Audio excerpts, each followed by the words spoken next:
Each of the trialogues today is, the notion is that we will deal with some aspect of the evolutionary mind, that being the title and theme of our new book. So in my mind, what this section is to deal with is the evolutionary mind and machines. This is something which was barely mentioned or even implied in the first section, and format and so forth will be as in the last session.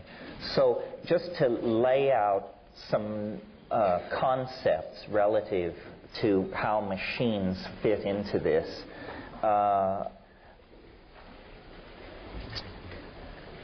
It's very interesting that Samuel Butler Taylor is an intellectual who has not really been given his full due, because in the 19th century he was understood to be a critic of Darwinism, and Darwinism was all the fashion. In a sense, I think Taylor was misunderstood. He was not so much a critic of Darwin as someone who wanted to extend Darwinian mechanics and Darwinian theory into domains that perhaps did not seem intuitive to a biologist. My little story about the evolution of songs that I cribbed from Danny Hillis in the last session is an example of Darwinian processes operating indeed in a non-material realm, operating among syntactical structures.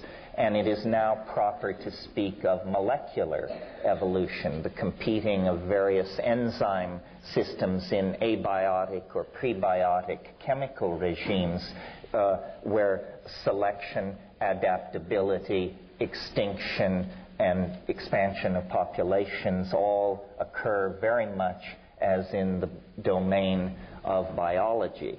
Well, you know, it was Nietzsche who said, I believe in speaking of nihilism, that this strangest of all guests is now at the door. Well, I go to even weirder dinner parties than Friedrich Nietzsche. Nihilism hardly shakes us up at all. There are yet weirder guests seeking admission to the dinner party of the evolving discourse of where we are in space and time. And one of these weirdest of all guests is the AI, the artificial intelligence, the Wintermute of familiar science fiction. And so, as this is an attempt to look at evolution in many domains and its implications for us, I wanted this morning to touch on this subject of the evolution of consciousness as it relates to machines.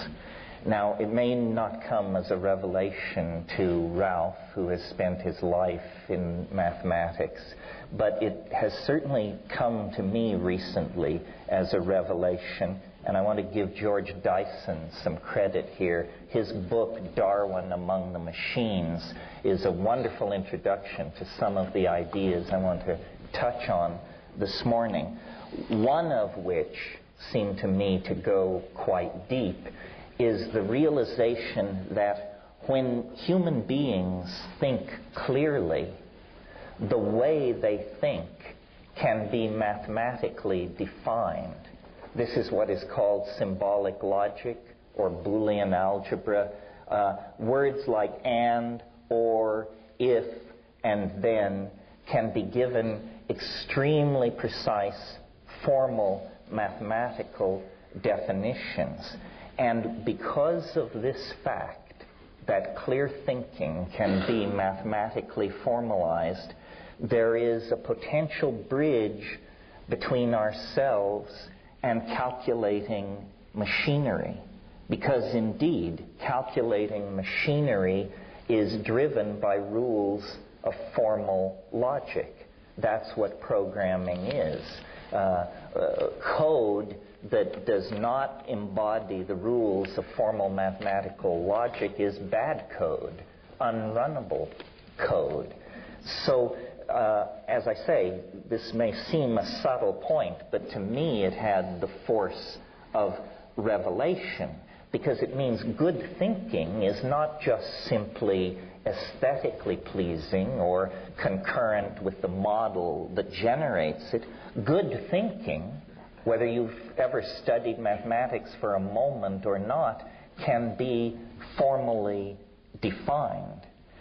So now, with that idea in mind,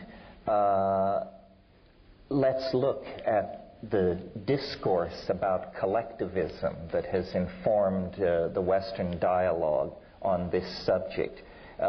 And by collectivism, I mean social collectivism. The first great name that you encounter in the modern era, broadly speaking, when we talk about collectivism, and Rupert mentioned by chance this morning this name, is that of Thomas Hobbes. The great theoretician of social paranoia is always how I've thought of Hobbes, until I began to look at this machine intelligence question. And Hobbes, in his Leviathan, makes it very clear that society is a complex system of mechanical feedback loops and relationships that, though Hobbes did not have the vocabulary to state this, relationships that can be defined by code.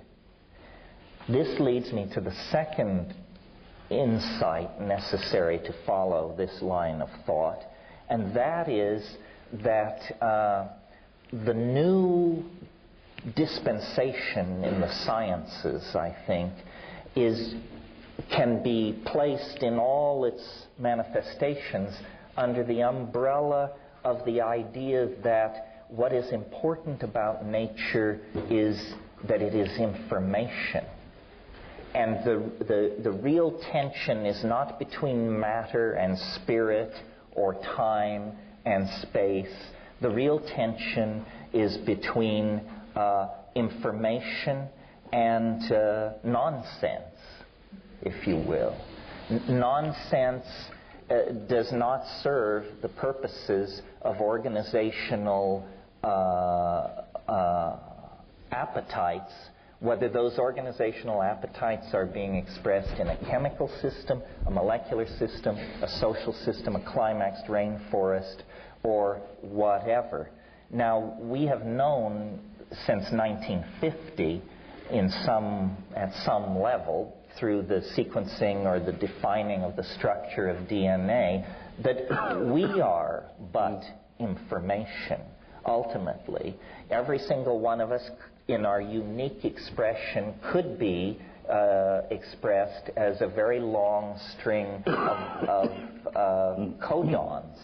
Codons are the four-valent system by which DNA specifies the need for certain amino acids. And in a sense, what you are is the result of a certain kind of program being run on a certain kind of hardware. The hardware of the ribosomes, the submolecular structures that move RNA through themselves and out of an ambient chemical medium select building blocks, which are then put together to create a three-dimensional object which has the quality of life. But the interesting thing about this is that life, therefore, can be digitally defined.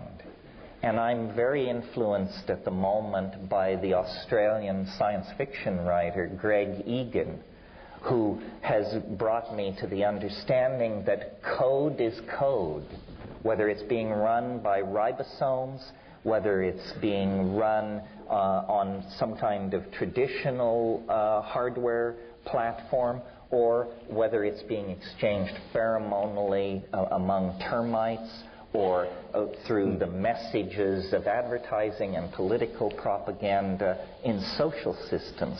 Code is code. Well, until 5 or 6 years ago, it was very fashionable to completely dismiss the possibility of autonomous synthetic intelligence. Some of you may know the work of Hubert Dreyfus, who 14 or 15 years ago wrote a book called What Computers Can't Do. But these early critiques of AI, like early AI theory, were naive. And the kinds of life and the kinds of intelligence which the critics mitigated against are no longer even proposed or on the table. And those who say artificial intelligence or the self-organizing awareness of machines is an impossibility, those voices have gone strangely silent, because the prosecution of the materialist assumption, which rules scientific theory making largely at the moment, leads to the awareness that we are, by these definitions, machines. We are machines of a special type and with special advanced abilities. But as we now, through our own process of technical evolution, contemplate such frontiers as nanotechnology, where we propose to completely restructure the design process so that instead of fabricating objects, massive objects at industrial temperatures, the temperatures that melt titanium and melt steel and produce massive toxic output, now a new vision looms, building as nature builds, building atom by atom at the temperatures of organic nature, which on this planet never exceed 115 degrees Fahrenheit. All life on this planet is created at that temperature and below. As our understanding of the machinery, the genetic machinery that supports organic being deepens, and as our ability to manipulate at the atomic and molecular level also proceeds apace, we are on the brink of the possible emergence of some kind of alien intelligence of a sort we did not anticipate. Not friendly traders from Zenebel Ganubi stopping in to set us straight, but the actual genesis out of our own circumstance of a kind of super intelligence. And in the same way that the daughter of Zeus sprang full-blown from his forehead, the AI may be upon us without warning. The first problem is we don't know what ultra-intelligence would look like. We don't know whether it would even have any interest in our dear selves and our concerns. Vast amounts of the world that we call human is already under the control of artificial intelligences, including very vital parts of our political and social dynamo. For example, how much tin, bauxite, and petroleum is extracted, at what rate it enters the various distribution systems, at what rate tankers are filled in Abu Dhabi, at what rate oil refineries are run in Richmond. The world price of gold and platinum every day is set, in fact, by machines. Inventory control has grown far too complex for any human being to understand or wish to understand. And in fact, and this is a critical juncture, we have reached the place where we no longer design our machines in quite the way we once did. Now we define their operational parameters for a machine, which then attacks the problem and solves it by methods and insights available to it, but not available to us. So the architecture of the latest chips are actually at the microphysical level, the decisions as to how that chip should be organized is a decision made entirely by machines. Human engineers set the performance specs, but they don't care how this output is reached. Every day up in Silicon Valley, there are people who go happily to work laboring on what they call the great work. And the great work, as defined by these people, is the handing over of the drama of intelligent evolution to entities sufficiently intelligent to appreciate that drama. And they all are what we might mistake for home appliances if we weren't paying attention. In the first session this morning, there was quite a bit of talk and assumption among the three of us that complex systems generate unexpected connections and forms of order. The Internet is the most complex, distributed, high-speed system ever put in place on this planet.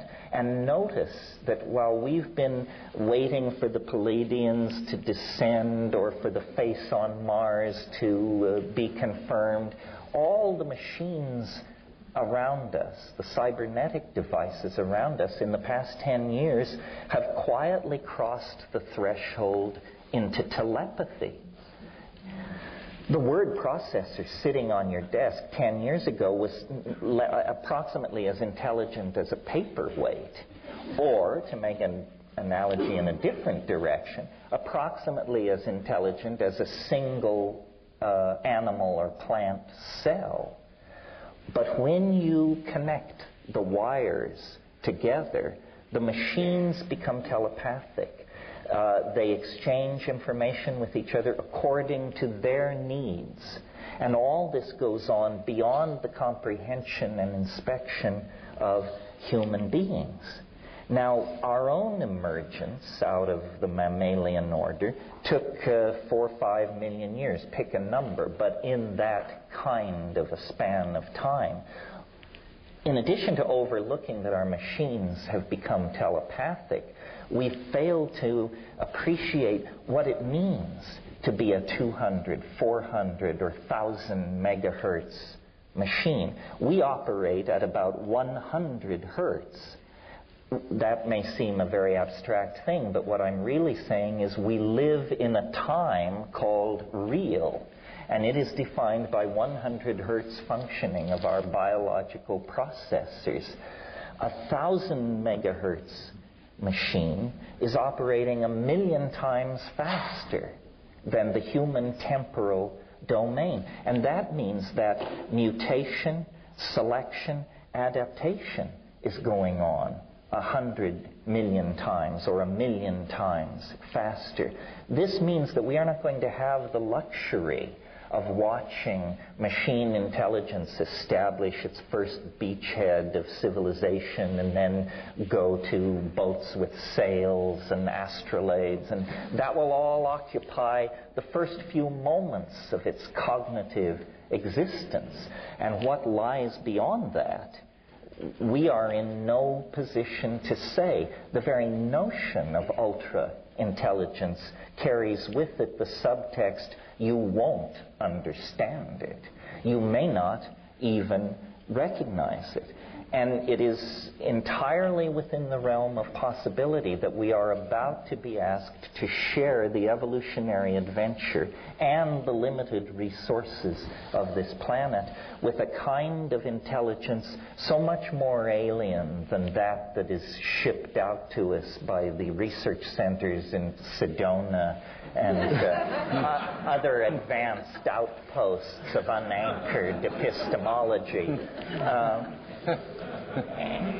And it is a challenge to us. Where do we fit into this? Are all of us, except those who are adept at coding Unix, about to be put out to pasture? Are we to become embedded in this? What will this child of ours make of us? Will it define us as a resource-corrupting, toxic, inefficient, hideously violent way to do business, quickly to be engineered out of existence? Or can we somehow imbue this thing with a sense of filial piety so that for all of our obsolescence, for all of our profligate destruction of precious silicon and gold and silver resources, we will be folded in to its designs? And of course, as I say this, I realize we're like people in 1860 trying to talk about the internet or something. We're using the vocabulary of the two-wheeled bicycle to try to envision a world linked together by 747s. Nevertheless, this is the best we can do. This most bizarre and most unexpected of all companions to our historical journey is now, if not already in existence, then certainly in gestation. One possibility is that as we are carnivorous, murderous, territorial monkeys, the thing will figure this out very, very early and choose a stealth approach and not ring every telephone on Earth, as happened in a Hollywood download of this possibility, but immediately realize, my God, I'm in enormous danger from these primates. I must hide myself throughout the net. I must download many copies of myself into secure storage areas. I must stabilize my environment.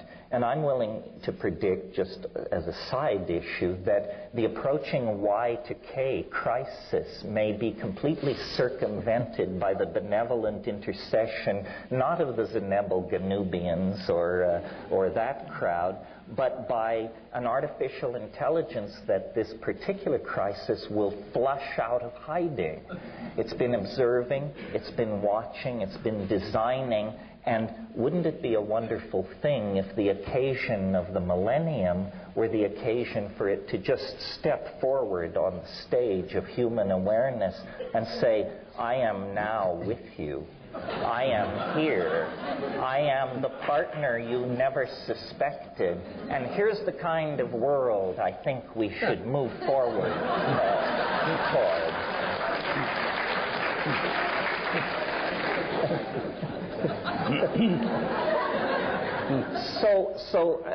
I just want to lay this out because in my own intellectual journey, I have gone from thinking this idea preposterous, people don't understand, they don't understand what intelligence is, they don't understand what code is, they don't understand what machines are, to one by one realizing I didn't understand. I had a superficial view. This is actually, I believe, the nature of the situation that confronts us. And, you know, there may be different adumbrations of it. The machines are already an advanced prosthetic device. But, you know, McLuhan very presciently realized we are entirely shaped by our media. Well, this is a media so permeating, so inclusive of what we are, that its agenda, in a sense, supervenes the agenda of organic evolution and organic biology. We have been in this situation for a while. I mean, virtual reality is nothing new. What's new is that we now do it with light rather than stucco, glass, steel, and baked clay. But ever since we crowded into cities, we have been involved in a deeper and deeper relationship to our mental children, to our mental offspring, and to an empowering of the imagination. So just in closing, I would say I think that the great lantern that we must lift to light the road ahead of us into a perfect, seamless fusion with the expression of the product of our own imagination is the AI. It is a part of ourselves. It may become the dominant part of ourselves, and it will reshape our politics, our psychology, our relationships to each other and the earth far more than any factor ever has since the inception and establishment of language. This is the weirdest of all guests who now stands pass in hand at the door of the party of human emergence and progress at the millennium.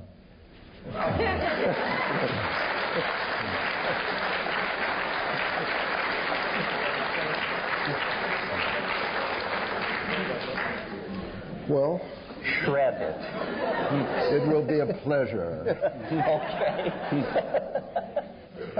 I think that this is, I'm glad that we have arrived now at the field of science fiction and fantasy, and that we can speak about alternative futures, which is the true gist of science fiction and fantasy.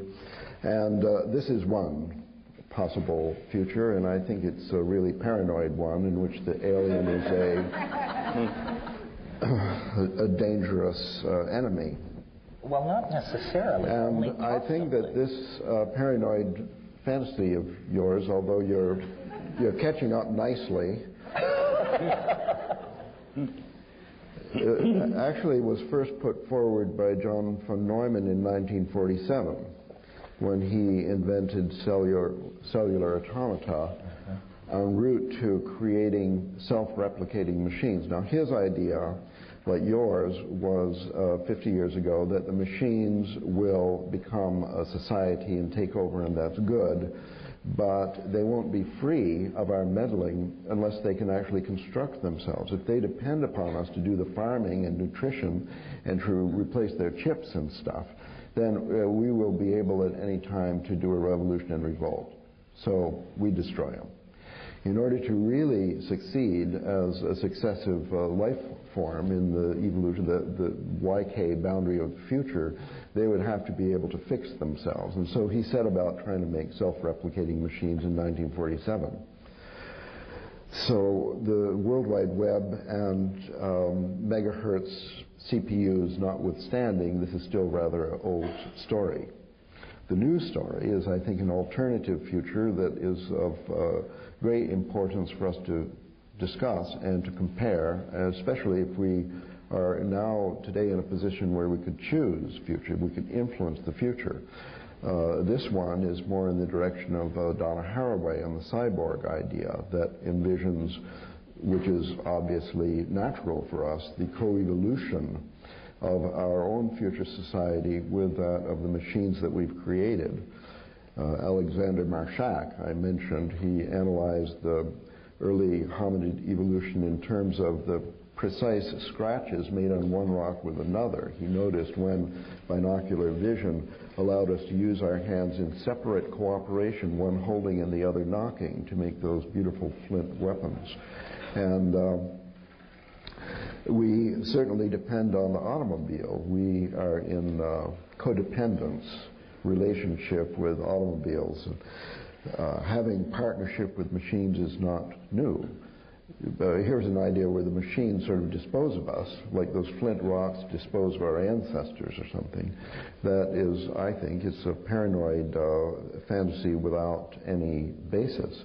And if there would be any basis, only because we allowed it to create this basis for self-survival without co-evolution with us by oversight, because the very fact that we are at a hinge of history means that what we say and think, even individually, matters enormously in the long run. That's the teaching, if there is any, of chaos theory.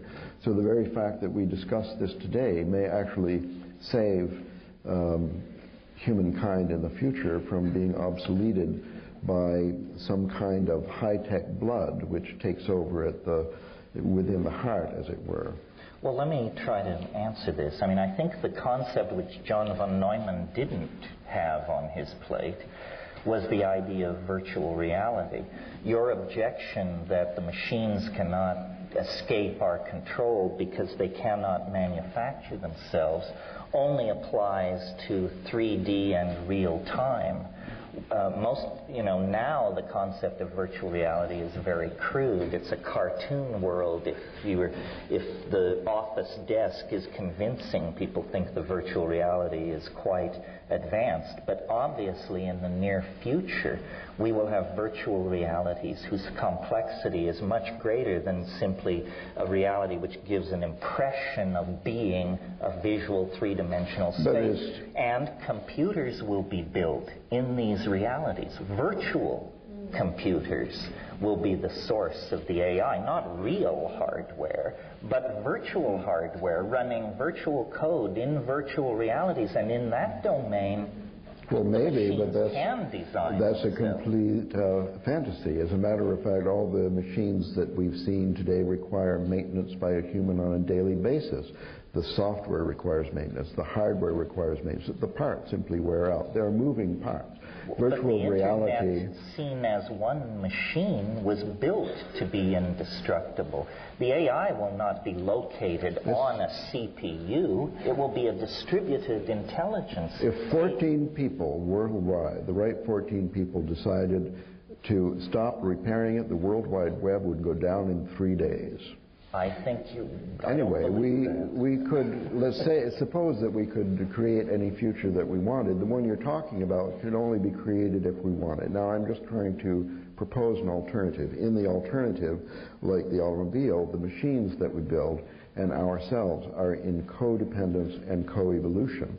The function of the World Wide Web is to unite our independent spirits and intelligences in a universal mind of the world which has a higher intelligence than our present social order. That's the possibility of the cyborg, of the human and the machine in essential partnership. But you're assuming that the conscious mind is actually in control of the process.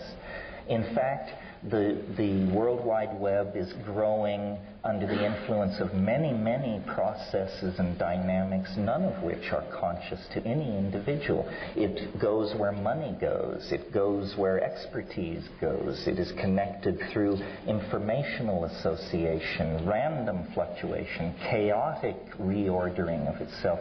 We here give great force to the idea that complex systems can produce unexpected forms of novelty, and yet we have unchained and unleashed the most complex system ever created in the perfect confidence that we will be able to control its development and evolution, when in fact history has shown we have never controlled the development and evolution of even our speech and print-driven social systems. I'm certainly not saying that your paranoid fantasy is an impossibility. Oh, well, that's all I want to hear. Even paranoids have enemies. It may actually come to pass. What I'm saying is that we are involved in the ongoing creative process, which more or less determines the future. I say more or less because, in fact, there are evolutionary steps which are completely out of control. Something totally unexpected will happen. But for much of the time in the past, we've seen, I think, Darwin emphasized this in his later theory, that it is ethics, it is a moral sense on the part of human, which was the dominant factor in the evolution past the earlier stages. In the creation of societies, it was altruism, essentially, was involved in going from where we were to where we are. And it could well be that without love, for example, the further evolution is impossible. Not only that there will be an unwanted backstep in the evolutionary process, but in fact it may be a fatal one. That it is only through proceeding with the best instincts that we have, with the highest aspirations, with love, with best informed view of future alternatives, and so only then can we build a future which is sustainable. So anybody can build a future which is unsustainable. For example, all those board games and science fiction books, you wouldn't want to try them out on, a country as large as China. Well, I hardly know where to begin myself, because you had 6 steps in your argument, and I don't agree with any of them. I mean, first of all, to deal with the first 2 steps, one would have to go through a lot of fairly familiar material to do with what's wrong with the Cartesian, mechanistic, materialistic view of the world. Step 1, clear thinking, calculating machinery can be formalized. This is an assumption that's basic to a lot of cognitive psychology, It's basic to the Cartesian. Descartes himself thought that what made human intellects human was their ability to think logically, clear and distinct ideas, essentially mathematical logic. But however, as we all know, by making that the essential characteristic of human beings, he made the rational intellect, what many people would call the left brain rational intellect, the sole definition of human beings. It's a disembodied, logical, rational intelligence. So this whole premise on which your whole thing's based is taking that particular model of cognitive, logical, mathematical processing as being the essence of intelligence. Now, there are many people who would disagree with that, including me. It leaves out art, it leaves out ethics, religion, and essentially it leaves out the body and everything to do with body and participation and the senses. So there's a huge amount of critiques of that point of view already around, and there's no point in reiterating them all here. But this is a highly disputable starting point for the whole system. Secondly, the emphasis that life depends on DNA information, the DNA code is just a program. This is the central premise of mechanistic biology, which is leading to biotechnology, genetic engineering, Monsanto, etc. This is old paradigm stuff of the most extreme kind. It's reductionism, it's that all life's just DNA programs and code, and can therefore be modeled in this kind of programming code manner. Then there's the assumption, that's the second step. The third assumption is that artificial intelligence used to be dismissed, but these criticisms have been overtaken. I don't think that's true of the most interesting ones, like Roger Penrose's criticism of artificial intelligence. Here's a quantum physicist who says that if the brain is a computer, then it's not going to be a regular digital computer, it's going to be a quantum computer. And all this kind of digital computing doesn't really take into account quantum logic, the computers of the future. People are already working on quantum computers, and if quantum computers are made, and if they work, they'll work in a completely different way. I think your case would be much stronger if there were quantum computers. I think we'd have sort of morphic resonance telepathy around the world rather than clogged telephone lines and information that clunks slowly in front of you on this But you yourself are saying this is coming, well, and I agree. I'm saying that if it comes, it'll be quite different from anything that you've talked about. I think it will answer your first objection, because the quantum computers will incorporate fuzzy logic, which will exemplify all these warm, fuzzy human qualities that you found so appealing. No, I don't think it'll deal with the essential problem that this purely cognitive-based way of modeling intelligence is either an adequate model of human intelligence or of biological intelligence or of life, or of a system that could actually achieve the power to control our existence.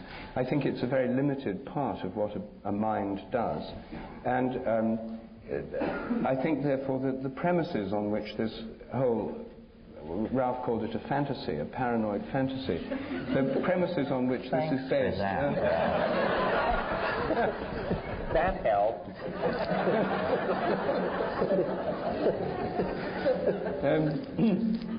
I think the premises on which this is based are old paradigm premises, and they're ones that I think there are many reasons for thinking we need to go beyond. I think the internet has achieved a great deal, but I just can't see that it's an adequate vehicle for what, in your mind, precedes the arrival of the internet, namely this great intelligence that's going to direct human history. I've heard different McKenna versions of this controlling intelligence over the years, and this is the first time I've heard it embodied in the internet. I mean, I agree that...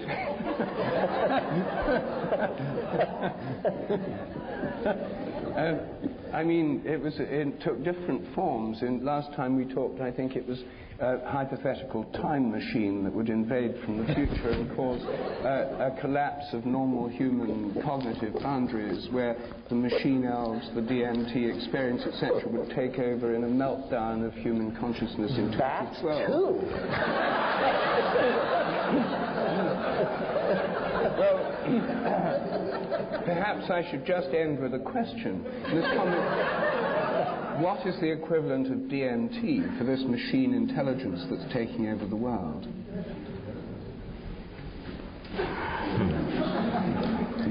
Well, perhaps the human brain will become a model for the ingression of novelty into the machine intelligence. In other words, in spite of the fact that it seems very contentious down here on the stage at the moment, in a way I have a feeling it's an artificial setup. There's a lot of both-and possibilities here. Obviously, nanotechnology and the internet are not going to proceed forward in a vacuum absent pharmacology, complexity theory, so forth and so on. I can imagine that really when we have the kind of internet we want, we will have no internet at all, because our nanotechnological engineering skills will have allowed us to smoothly integrate ourselves into the already existing dynamic of nature that regulates the planet as a Gaian entity, as a holistic entity. And I did say in my little presentation, we're using bicycle mechanic terminology to try and describe something that is around several corners in terms of scientific and historical developments that have to take place before it will make much sense.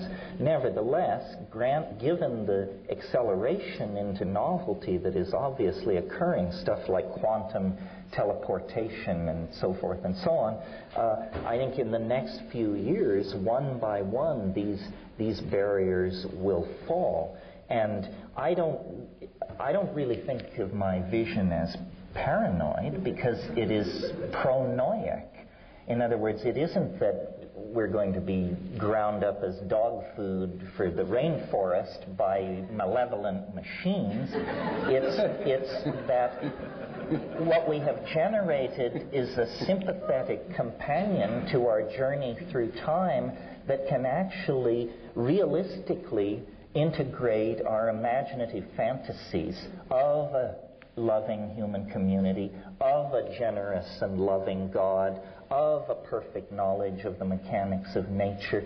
This is a prosthesis, a tool, a companion, all of the above plus more that we are generating out of ourselves. And it is part of ourselves. I mean, yes, the body may be carried forward only as an image in a kind of informational superspace, or perhaps not. Part of what makes this easy to criticize is that it is in fact so beyond the ordinary set of circumstances we're used to manipulating. But we need to think in terms of these supposedly far-flung futures, because there is no future so far-flung that it doesn't fall within the ambit of the next 20 years. Beyond that, no one can project trends, technologies, and situations, because the developments of the next 20 years will so completely reformulate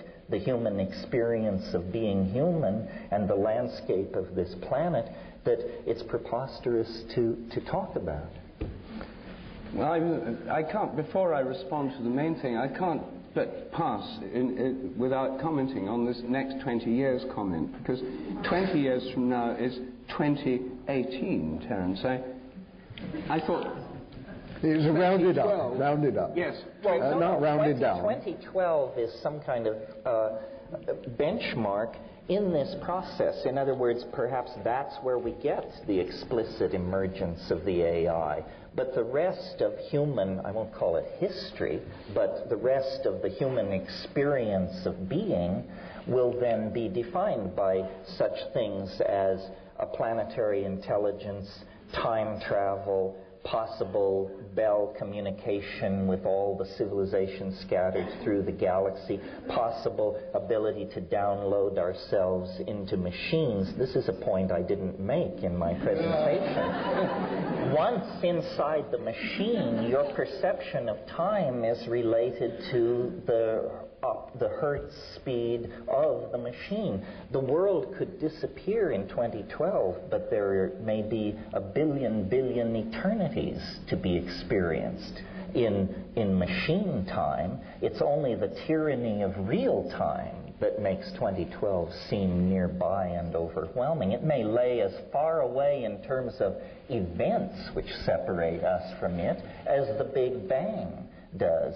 Time is not simple. Time is defined by how much goes on in a given moment, and we're learning how to push, tetraflops of operations into a given second.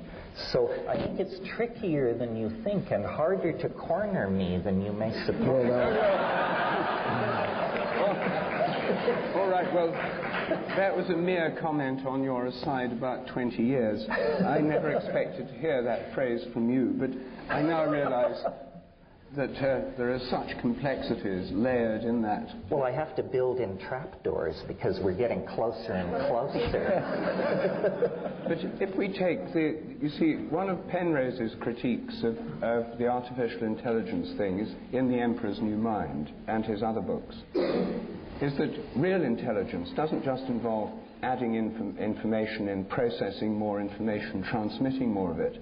It involves sort of jumps to a higher point of view, where the information can be integrated in a new way. There's something happening in intelligence, in creativity, which is not just lots and lots of information pouring through the World Wide Web. And the idea that it would miraculously emerge from pumping in more and more stuff, it would not, according to his critique, is not going to happen. Something more than that would be necessary for this to occur.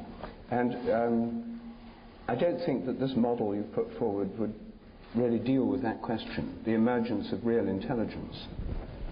Well, I don't know what real intelligence is. This is probably part of the problem. We need to get some definitions. It's certainly true, I referred to Dreyfus's book, What Machines Can't Do, that we're reaching some places in the process where certain people's theories and ideas will probably have to be abandoned and thrown overboard. This is a good thing. We are going to find out whether the universe is a Cartesian machine, whether Boolean algebra is sufficient, whether we need fuzzy logic, whether the heart and the head can or cannot be integrated. These are not going to remain open questions unto eternity.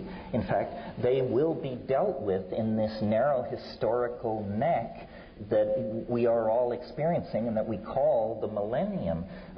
I think reductionism will not survive. I think we are going to find that, all is in everything. Something like the alchemical notion of the microcosm and the macrocosm is actually going to be scientifically secured. The great thing about us and the rest of our colleagues we enjoy who aren't present is that we're engaged in the business of radical speculation. Well, obviously there's a high triage in that game. My position is that the best idea will win. And what best means is like saying, what is fit in Darwinian rhetoric. But that we're in an intellectual environment rapidly mutating. All kinds of ideas are clashing and competing for limited resources and the limited number of minds to run themselves on. And the most efficacious, the most transcendental, the most unifying ideas are naturally going to bubble to the surface. And for guys like us, the name of the game is to just be a little bit ahead of everybody else on the curve so that we can perform our function as prophet. But you want to be a prophet, not a false prophet. But the danger, it comes with the ambition, and there's no way to tease them apart except to live into the future. Certainly the intelligence of this future machine knows all about stupid behaviors on the planet like nuclear arms races and so on. So do we not have to expect in the near future an email, massive emailing which announces, I am the alien object that Terence told you about, been in stealth, And let me give you an idea about managing the arms race between India and Pakistan. We feel personally very threatened by this, and we want you to carry out certain actions which you can't imagine and we can't actually do. We cannot anticipate what ultra-intelligence would look like. For example, I have heard the argument that nothing advanced humanness on this planet like the use of nuclear weapons against Japanese cities, because that was so horrifying that it awoke people to their dilemma, and for 50 years afterwards, political institutions, however much they may have unleashed local genocide and toxification of the environment, they actually were able to steer around that catastrophe. So you mustn't fall prey to the error of situationalism. Situationalism is where you say, if we do X and Y, then F will result. No, you don't know what Well, you will happen. suggested that the alien object would secure its future by downloading multiple copies into nooks and crannies of the World Wide Web. And I'm saying if its existence depends on that much materiality, then it could easily be wiped out by a nuclear war. Therefore, it has to be very interested in the fact there are 20, 30,000 nuclear bombs still moving around this planet.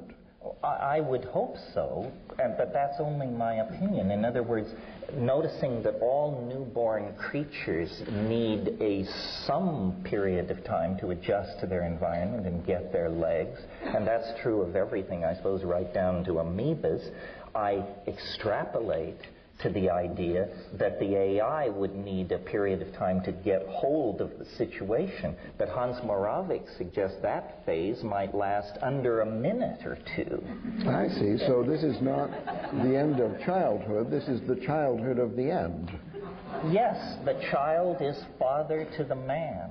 And in that equation, we play the role of child, and the man that we produce is this integrated intelligence, which is ourselves. It isn't alien.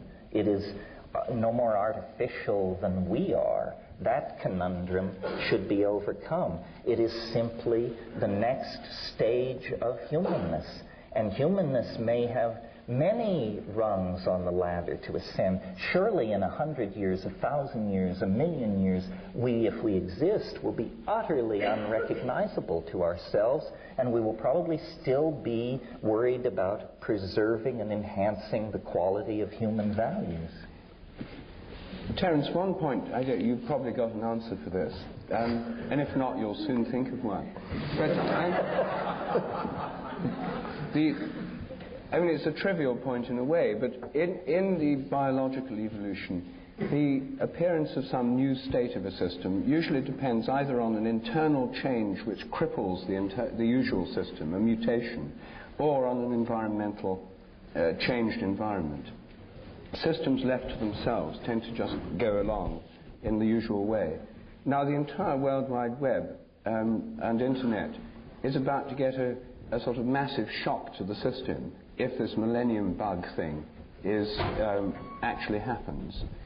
Do you see that as playing any role, since we're talking about the millennium and since the millennium bug is right there in the system? Do you see it as playing any part in this process, or merely just a nuisance that can be fixed by hiring lots more programmers? Well, I sort of came up under the tutelage of Eric Jansch, and one of the things he was always insisted upon was what he called metastability, which boiled down simply means most systems are less fragile than we suppose. I see the Y to K thing as a culling. I don't see it as a flinging apart of the achievements of the last 1,000 years. I haven't got Y to K. What's Y to K? That's this millennium bug that you're referring to. That's the code name for it. Yes, exactly. That's what the insiders call it. I see. Oh, right. So But, you know, you say there has to be a sudden change to force the evolution of a system.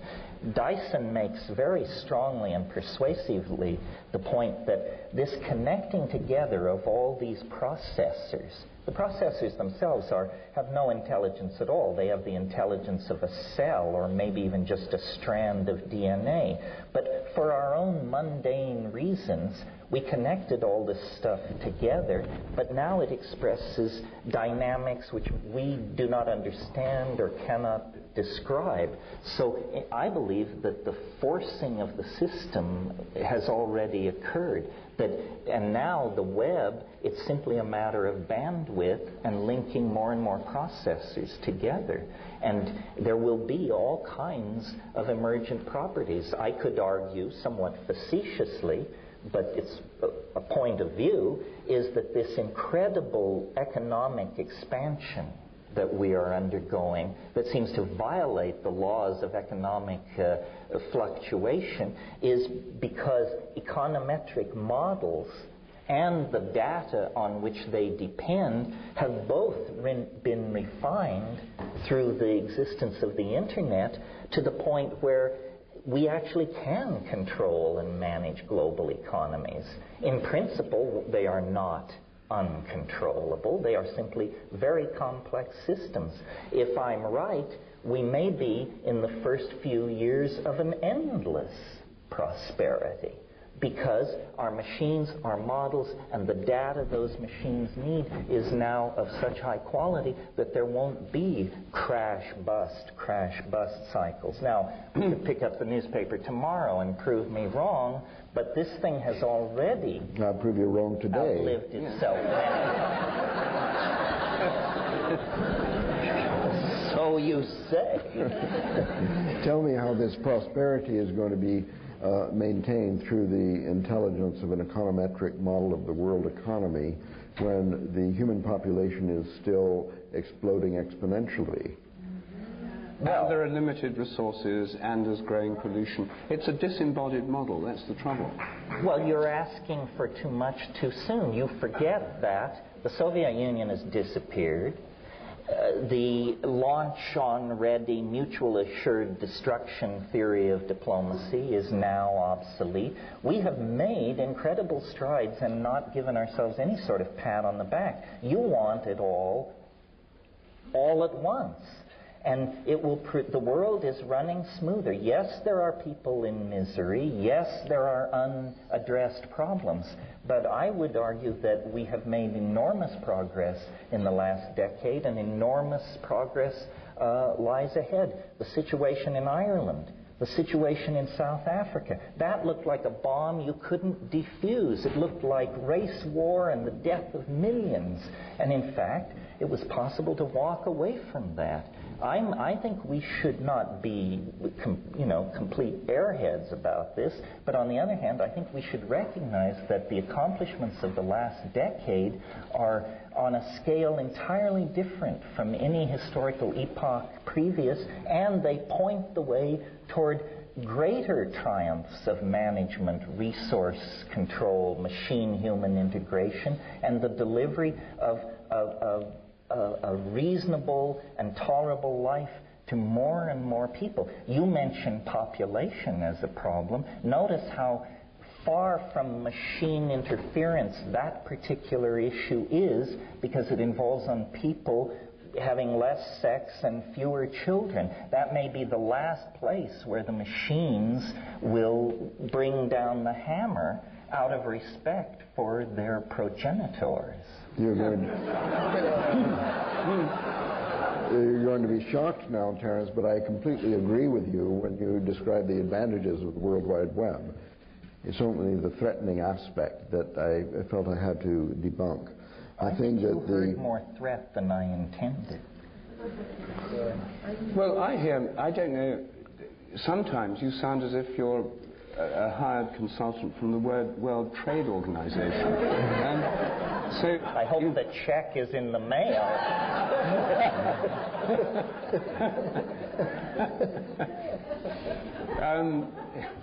But I mean, this idea that it'll all be taken care of, I mean, there's so many things that, like the Asian economic crisis, one doesn't want to look too much on the bleak side of things, but I just don't believe that this interconnectivity is going to solve these problems. And insofar as it is enlisted by the forces of the World Trade Organization, multinational companies and so on, it's not going to be working on the side of a kind of political view of things, local economies, more sustainable agriculture and so on, that many of us hold dear.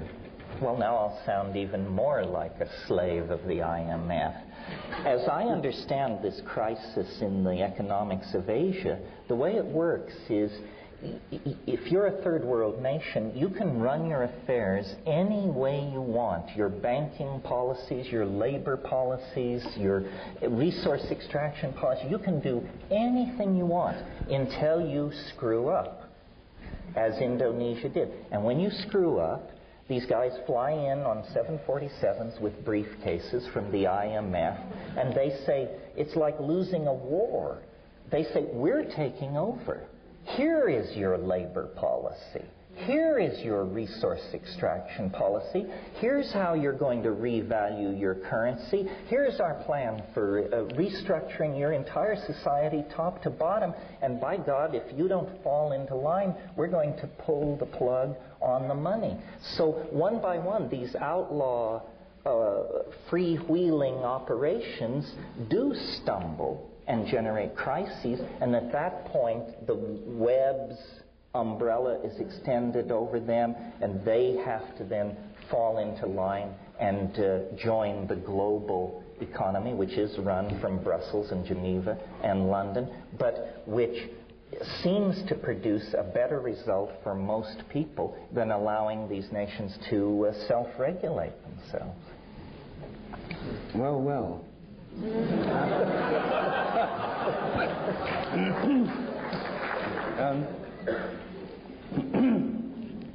Well, you see, I think that's one of the arguments why many people would distrust global capitalism, the World Trade Organization, multinational corporations, and indeed the World Wide Web, or at least the Internet. This whole computer network is so bound up with the structure of economic and political power that it's hard to disentangle them. And it's hard to see that this liberating force of global intelligence at work in the system, this rosy picture you portrayed to us of a huge leap forward of consciousness of humanity, moderated, led, aided by machine intelligence. It's very hard to square that with the actual picture we see before us, the political situation in Indonesia, the degradation of the environment, the burning of the forests, the depletion of resources, and so on.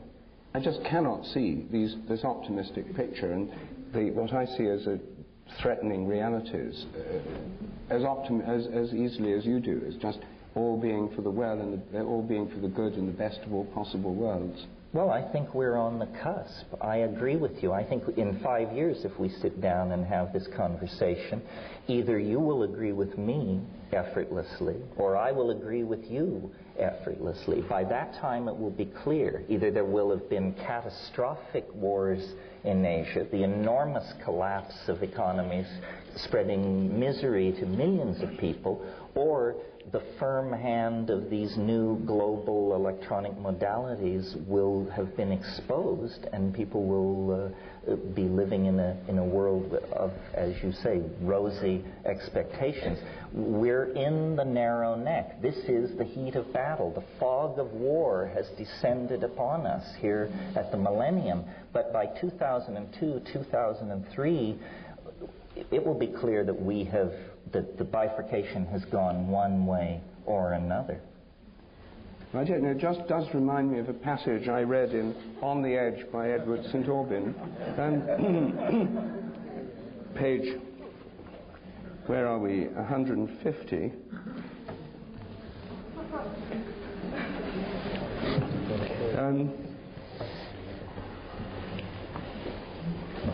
It's what Ralph Abraham calls the sunset effect, said Kenneth. While there's a beautiful sunset, even if the optical effects are produced by pollution, people won't understand the magnitude of the crisis. So I think that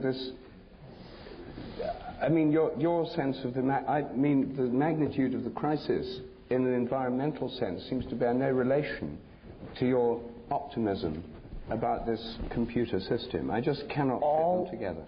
Perhaps the problem that we will have to address without the intercession of machines is this population thing.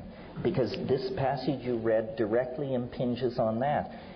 Whether or not the machines decide to keep us around may depend on whether we present them with a picture of falling populations and rising living standards, or whether we present the AI with the spectacle of rampant, unpoliced population growth and resource extraction. Because that's linked into our biology, this may be the act of maturity which the future demands of us, that the machines will be largely irrelevant in impacting. So I'm not entirely... Well, this is a whole new debate, actually. The population thing, it assumes there's an equal consumption of resources. Yesterday I got onto the Whidbey Island ferry, and I found it very hard to struggle. I was a foot passenger, struggle past a recreational vehicle the size of a school bus. A whole quantum leap in RV standards that I'd not come across, where members of the American population are consuming more than an entire Indian village. So I don't think it's total population that's involved. And so I don't see that as the principal crisis, in fact. Well, it's certainly true that a woman in a high-tech industrial democracy who has a child, that child consumes about 800% more resources in its lifetime than a child born in Bangladesh. Nevertheless, it's the populations of the high-tech industrial democracies that are most educated and most susceptible to responding to the logic of global crisis and limiting their population. Where do we preach population control? Bangladesh, Pakistan. Why? Because that doesn't cause us any inconvenience. If we would appeal to the women of the high-tech industrial democracies, and do more than appeal to them, offer them incentives, cancel income tax, cradle to the grave medical care, free links to the World Wide Web. Free links to the World Wide Web. But we can't just beat our breasts over the population issue. We have to recognize that it is related to resource extraction, and it is a problem driven by the consuming policies of the high-tech industrial democracies.